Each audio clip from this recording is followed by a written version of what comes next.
Je suis allé chez Albert Zongan parce que j'ai été au courant de ce qu'il y avait une mobilisation des forces de sécurité autour de son domicile et que probablement Maurice Kamto devait se retrouver. Alors, si vous êtes journaliste comme moi, si vous savez ce que c'est que le reportage ou bien les activités de terrain dans le jargon journalistique, vous comprenez que de toute évidence, il y avait lieu de se déporter au domicile d'Albert Zongan. Lorsque j'arrive chez Albert Zongan, je trouve qu'il y a quelques personnes qui sont assises dans la cour. Et maintenant, pour éviter qu'il y ait justement confusion entre une personne qui se retrouve là dans la posture de reporter et des gens qui sont là pour une raison que je ne suis pas censé savoir, je ne sais pas si c'était pour une mobilisation, pour éviter donc cette confusion, je suis allé au balcon, j'ai rencontré le maître des séances. Après un petit entretien, il a compris notre préoccupation. Je parle de la préoccupation de mon collègue David et moi qui m'a accompagné là-bas. Notre affaire, c'est une procédure qui est pendante. Elle est encore entre les mains du procureur général.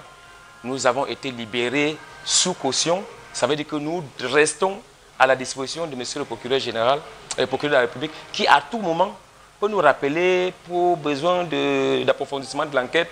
Mais toujours est-il que ce n'était pas du cadeau. On n'était pas trop martyrisés non plus. Au regard de ce qui nous est arrivé, on peut penser, sans courir le risque de se tromper, que la loi sur la liberté d'expression au Cameroun est mise entre guillemets. On assiste depuis lors à une série de mesures prises contre les journalistes. Les derniers cas en date, c'était l'interpellation suivie de l'emprisonnement de Mimi Mefo. Et avant elle, il y a eu nombre d'autres cas.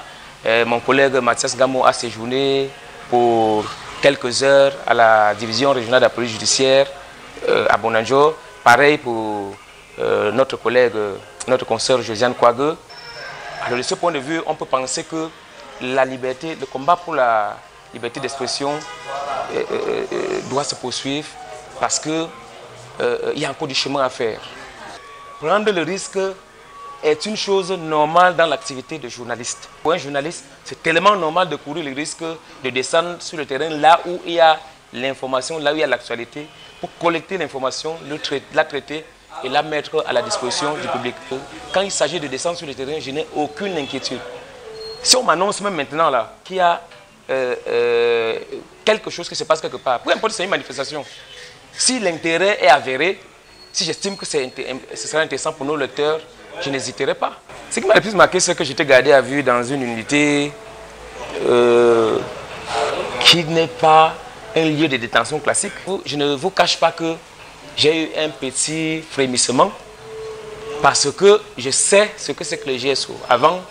Avant cette histoire, cette affaire, je savais déjà ce que c'est que le GSO. Quand on a recouvré la liberté, quelles que soient les conditions qui ont fait que vous la perdiez un temps, ça fait toujours bien d'être libre, parce qu'en réalité,